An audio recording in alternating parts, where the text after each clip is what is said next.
Hey, my friends, today is going to be war stories, the stories that shaped our weeks, months, and in turn, careers. To the HPLS podcast. Live, relevant, and high performance information, conversations, and education weekly.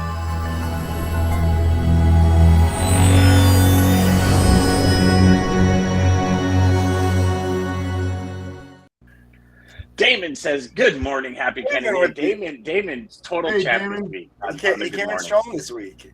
We got to see from you, David, if you want. No, I asked Damon yesterday. I said, "Do you want to come on for the War Day?" And he says, "You know what?" He goes, "You got enough people. I'll come on another time." I said, "Okay, no problem. I get it." So, Damon, just so you know, look, we got Kennedy in the house, and my man right down here on this side, Mr. Jeff, is already on Independence Day. We don't even get to have Canada Day before we all jump into this Independence Day. I'm telling you. And not to go too deep into it because I'll have a whole country against me, but exactly. Yeah. Hey, morning, Lisa. Good morning. Good morning. Now, I think Mark Ridley's ready to get back in. Mark, can you hear us, brother? No, we're still on a Sprint commercial. Can you hear me now? Nope. Mark's going to go backstage again. So happy Canada Day, everybody. Today and Monday are actually going to be pretty cool days. The four of us, if Mark can grab his respective phone to start working on us, we're going to talk about war stories. We're going to share some stories from our tenure in this wonderful world of logistics and supply chain in trucking, all the way around the world, from Australia with Dean over back to us in North America. And we are going to actually, I think Mark, no, I thought he had it in the background. So we're going to have to, there you go. Leave it like that. No worries. All right. So who wants to start? In and out. We're trying. We'll start with the oldest. Go with Dean. Who's the most experienced? Who has the best stories? So Dean, I could be the oldest. I got you. Yeah, I was thinking about this, Dad. I've had some fascinating stories from my time on the road. A lot of them I wouldn't want to share on the radio. There's one I will, because I think it's indicative of the industry that we're in and what role trucking plays in the supply chain. As a teenager growing up in Australia, there was a trucking fleet in our town that always had shiny trucks. They had chrome stacks, chrome wheels. So in the mid-70s, this was really unusual. So they were cool way before any of the custom truck business came along. They had the shiniest, biggest, fastest, loudest trucks you've ever seen in your life. So in the mid-70s, that was pretty unusual. It always caught everyone's attention. Everyone hypothesized as to what they were hauling in their reefer vans. And they had about 40 of these trucks. So I grew up in this town with these guys. I always wanted to drive for them, was my goal. And I ended up driving for them, hauling produce out of what they call the Murrumbidgee irrigation area, which is an area where a lot of things are grown. So I'm hauling produce. It's a Saturday night. I'm running out there. It's about an 8-hour drive out to the middle of the state that I'm in, New South Wales, and we load produce. And as you do on farms, and the reason I think this is relevant, a lot of produce haulers today have to do multiple pickups on farms.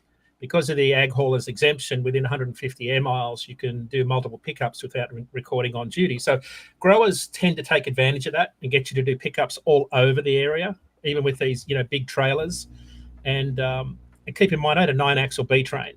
So, there's a lot on farms. It's hard to get them into areas that are dirt roads across little culverts and drains and things like that.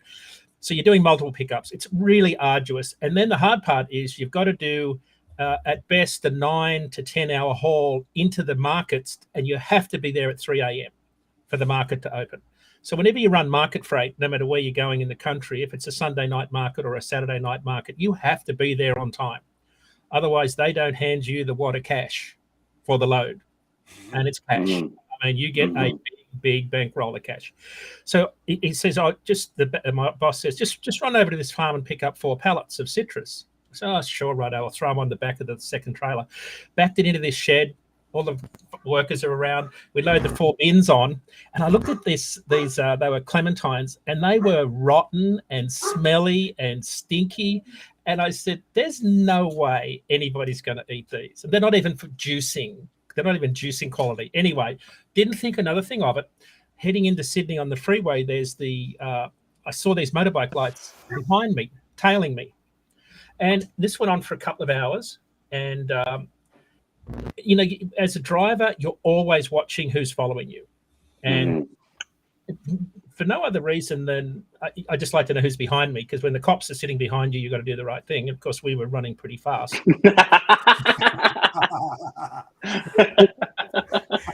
does the right thing Dean all the time. Always stayed legal, my friend. Yeah. Always stayed it's just one of those things. I was never late. Put it that way. I was always on time. Gee, I wonder why. Yeah. Well, if you know what 311 diff ratios are in the back end and a 15 double overdrive, you research that, you'll know how fast that thing can run. Anyway, I saw that, and then they pulled up alongside me about an hour out. And I'm just sitting there driving along. I had my little cap on that I used to drive in, my little Scottish cap, and and the guy looked up at me and kind of just does this, the head nod. And I thought, who are you? I mean, there's a few other swear words in the middle of that, but he had the Black Ulan rockers on, the Black Ulans. The Black Ulans are the toughest, meanest, baddest motorbike club in Australia, and well known for trafficking drugs and manufacture and trafficking of. Anyway, I pulled into Sydney and they're there. And I suddenly realized what was in the 4 bins of citrus. And you were wondering why the clementines were rotten, because they don't need to. Yeah, so it's like a smoke screen. But the thing is, you can't, when they unload you at the markets, the unloaders don't let you out of the truck. You back up, they open the doors, they unload the 40 pallets in like 5 minutes, and it just vanishes. And then the guy comes up to the door and hands me all this cash. And that was like, so go back to the 1970s, I immediately knew why the trucks all had chrome and shiny wheels. So that was one of my stories. So you were a mule, is what you were saying. Yeah, and you know what? It goes on today. Yes, for sure. Whether it's in the tires, in an inflated tire, or it's under the floor, it's that's how a lot of contraband is trafficked around this country, is unfortunately in trucks. Yes. And other vehicles, of course. But I asked a policeman one day who was on that same road. He pulled me over for speeding, and he said, I said, "So what about all these drug traffickers?" And he said, "Well, it's like this. It's like trying to, cure a mouse plague with a cat.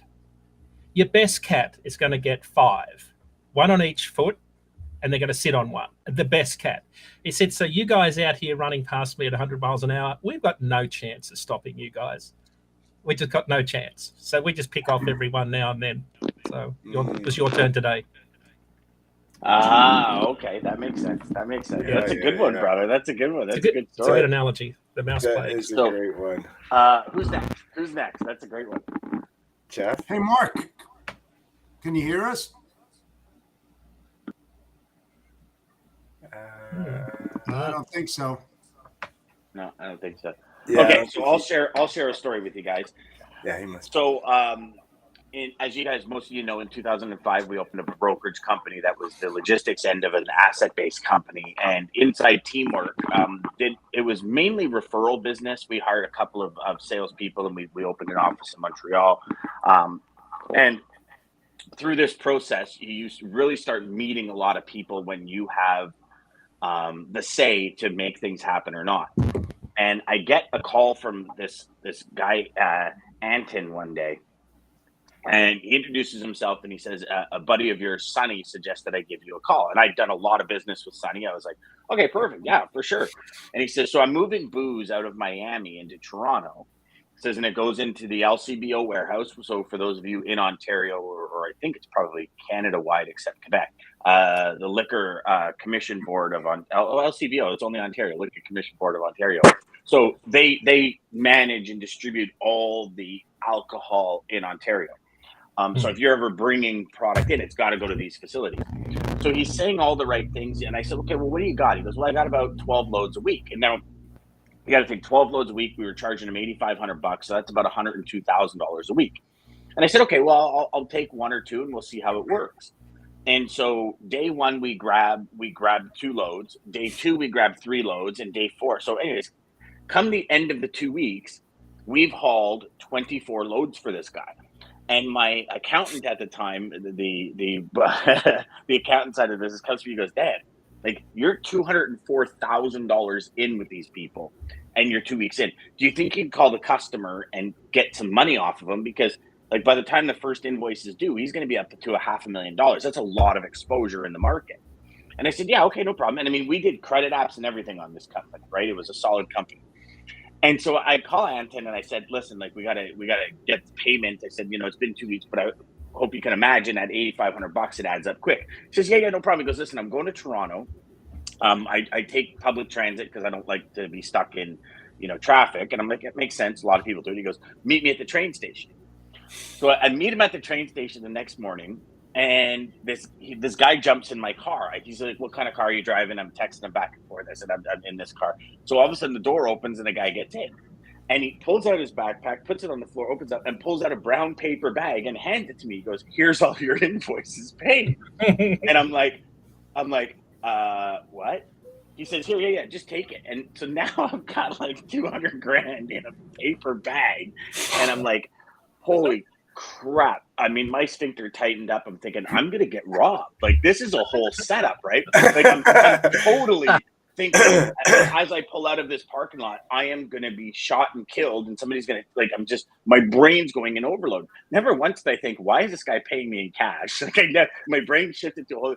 Anyways, so I get out of there and I'm like speeding and I'm whipping down the road. Like, I don't want to stop at stoplight thinking, Dean, Dean, you were saying you're conscious of who's behind you, man. I was aware of everyone in front of me. And I'm thinking like somebody's going to turn and I'm going to, like in movies, and then somebody's going to come behind you and I'm going to be like, oh my God. I get to the office.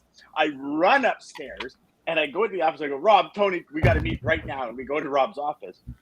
And I said, okay, so Anton met me and he paid me. And they're like, okay. And I'm like, and so I reached down in my bag and I pull out I don't know if you guys have ever seen $200,000 in cash. It's a lot of money. And I said here, and I dropped it on the desk and both of them just stopped.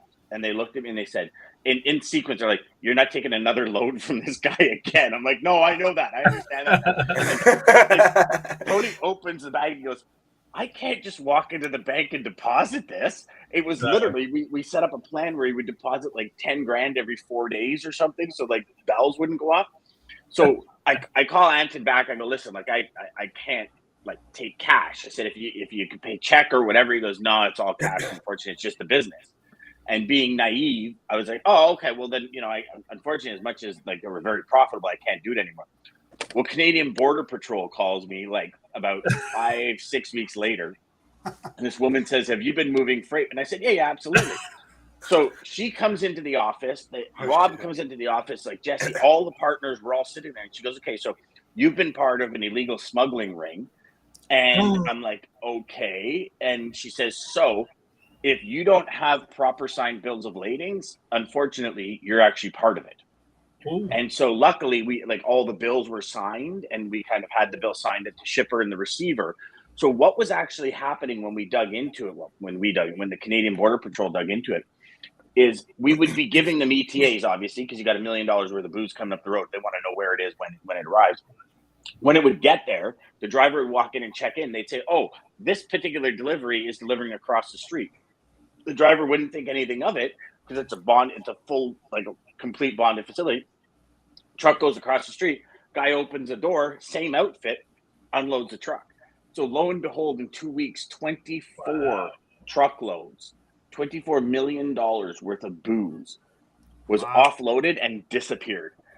Wow. And yeah, and it was it was crazy when, like, just the whole experience. Great freight. Like, we were making probably close to 1,500, $2,000 a load. Like, I was hoping that stuff would continue forever, because I'm thinking, well, Right. like, everybody's drinking booze, it's not going to stop. You know what I mean? And yeah, it was just one of those where it was, oh my Lord. Like, and Oh so my it was goodness. actually the bill of ladings Yeah. and the way we had load tenders and the way we set up the bills, and that was what saved us. It truly was what saved us. And the fact that that was the first time in my life, the fact that we did not dedicate freight because it was so new and it came so hot and heavy, we didn't really have time to set it up properly, because I was always been a dedication guy.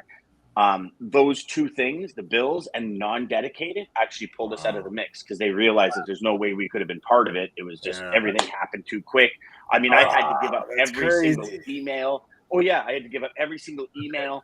They printed my phone logs, every single phone call, and it was like sitting with the customers going, okay, this phone call, what was it about? I'm like, gosh, I don't know. Like, that was 3 weeks ago, and it was like a 5-minute call, and I'm like, you're trying to, and it was like the hot seat. It was one of these things where I'm sitting there and I'm honestly sweating, thinking, am I about to go down for something like I had no clue was even happening? It was crazy. Holy cow. Yeah, I've got a good one. Back in the 90s. I thought you were going to say back in the 60s. All right, see you guys. So back in the 90s, I worked for Onkyo USA, a big CPG company, and we worked with a wood specialty products. They did the cabinets for a stereo system, the kit side of it, and they were located in Rogers, Arkansas, and they used to send up all the kits, the speakers and everything, to Ramsey, New Jersey, and then we would take that, put it together, and then send it down to Florida. And I said, you know what, that doesn't make any sense. Let me go down there and talk to them and see if we can get a DC, because it's close to Florida, and we'll bring our stereo equipment down there, complete it, and then send it to Florida. It would save a lot of money. So I go down there, and it's my second day there, and I'm walking around the plant and everything, and then I hear somebody say, gun! And I went, what? Everybody hits the ground. We're on maneuvers. It was real. The guy did have a gun, and we're crawling on our stomachs and everything. And I'm looking for that first door. And as I'm opening up the door, I'm saying to myself, holy shit, he knows I'm going through the door, you know?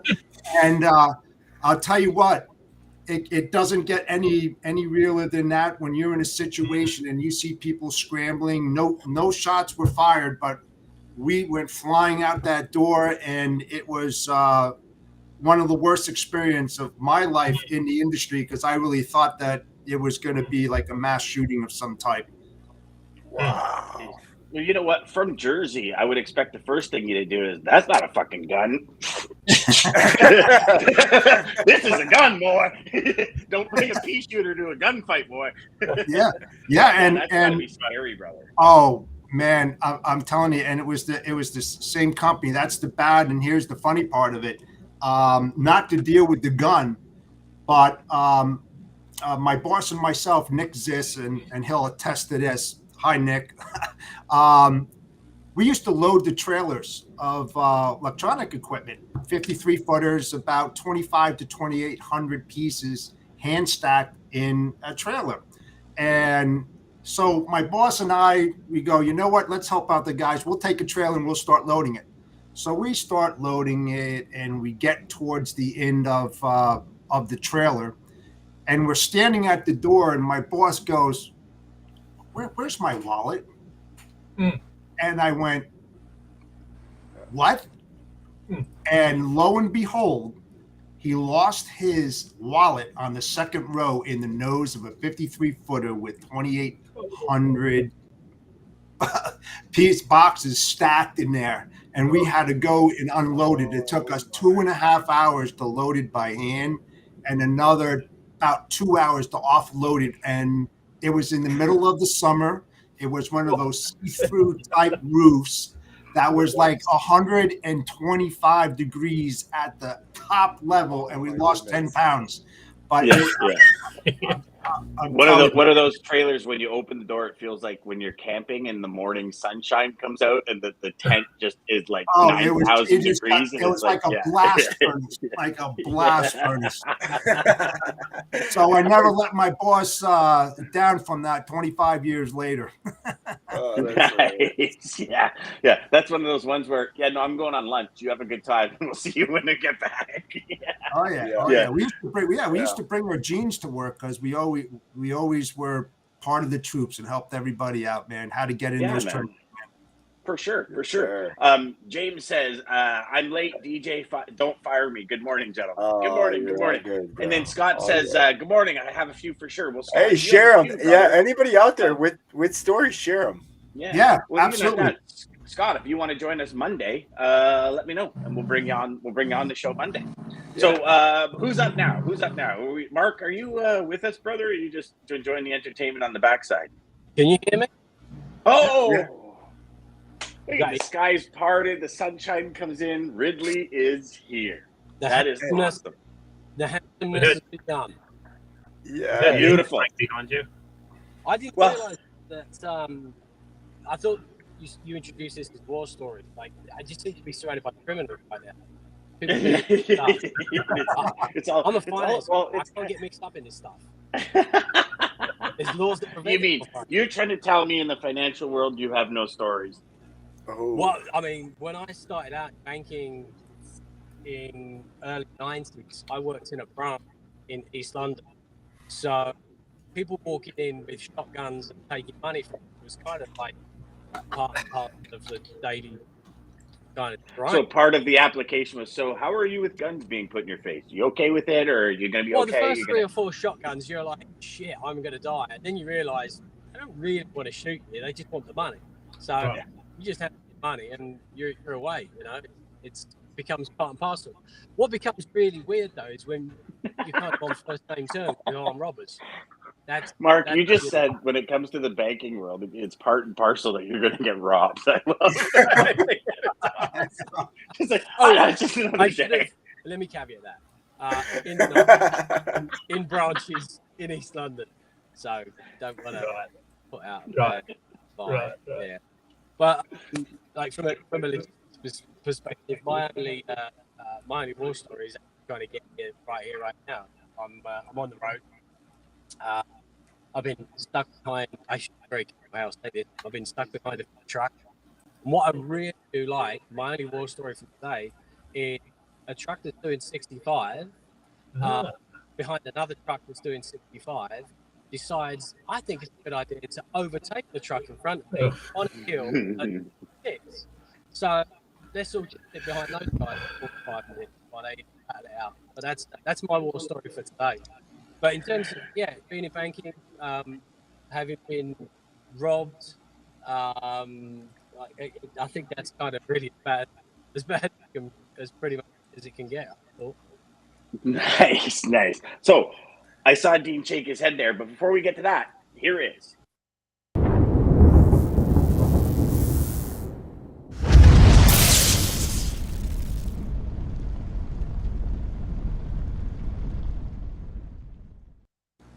Hey, Dean, you're on the other side of the fence of this now, brother. Yeah, Hey, nice, good. nice. There you go. So Nice. here we go. The lane of the day today is Los Angeles, California to Chicago. $1.74 line haul rate per mile. Fuel surcharge all in. $2.48 a mile. Contracted rates at $3.16 a mile, including fuel. Here's the year-over-year spot rate change per mile, minus 97 cents. Holy crap. Now, this line haul rates are trending upward after a steady decline of about $1.37 a mile since January, and 10 cents a mile higher than the May average. So from January, it's probably one of the biggest lanes that we've seen a decrease in since we've been doing lane of the day. So let's talk about your week in review here for a minute. So drive at $1.94 a mile. We're looking, this is over across North America. Line haul week over week change has been flat. We're talking year over year change of minus 42 cents and an all-in rate of $2.68 a mile. We're 11 cents a mile lower than 2018, underpinning the high fuel surcharge and steady RG compliance. Second one for the reefer market is $2.27 a mile. We're up 3 cents a mile, which is awesome, but down 52 cents a mile year over year to a total tune of all-in rate of $3.08 per mile. That's 12 cents a mile lower than 2018, underpinning the low volume of produce season again. Now, flatbed, y'all, all y'all flatbed, huge industrial market rising, $2.51 a mile. It's actually down 4 cents a mile. And minus 23 cents year over year, all in rate is $3.40. However, it is 5 cents a mile higher than the 2018 average, underpinning how steady the industrial economy is at present. That is your DAT lane review and review of the week on Lane of the Day. Thank you, Dean, and to Christina for providing us that information. You guys rock. Thank you. Thank you. So DJ, we got like 4 minutes and 10 seconds for you to tell your story. You know, I don't really have I don't have any good stories. I actually don't have. I don't have any. I can tell you about a lot, folks. So I can tell you about a lot lizard story. You want to hear that story? Sure, go for it. Yeah. So had a driver one time, and they made some bad decisions, and they needed an advance, and we had no clue why. And so I'm new to this, so I have no clue what they're even asking me or why they're asking me. I'm like, I don't know why he's asking me. He just says he needs an advance. Well, you got to find out why. And he had the lot lizards person there to collect, and he didn't have the money. So. See, that's what's wrong with the hours of service. You got to spend too much time in truck stops. Yeah, exactly. There you go. It's crazy. That's awesome. Okay, well, you know what? That's awesome, boys. We got like 5 minutes left. If you all want to share another one, or you just want to. Anybody else got a good one? Out? Yeah, I'll tell you a good one. And I told Dan and DJ about this one where there was a pup train that was traveling through Nevada, and this is the Fast and Furious at its best.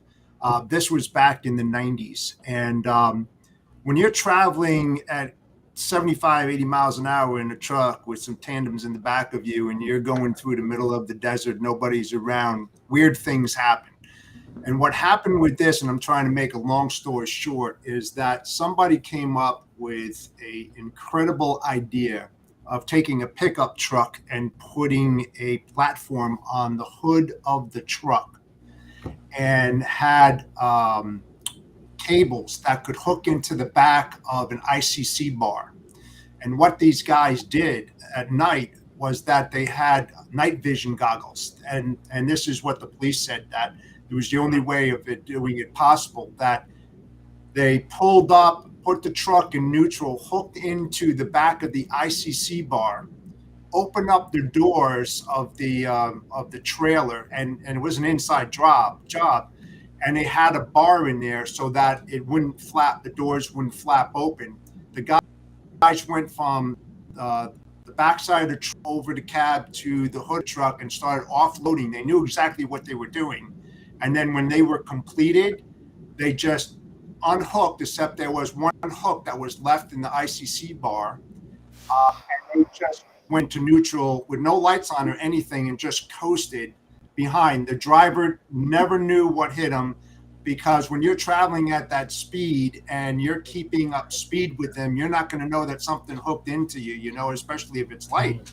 And they found that out about 2-3 weeks later. And this was in the early 90s. The same kind of thing happened on an intermodal train going through the desert, where you have the service lane next to the tracks, and they had like a cage off the side of a pickup that they were able to cut into the COFC containers and take product off of that as well. I mean, I have a ton more stories than that, but they were very inventive, very, very inventive back then. Mm-hmm. I bet. Well, you know what? They're always inventive.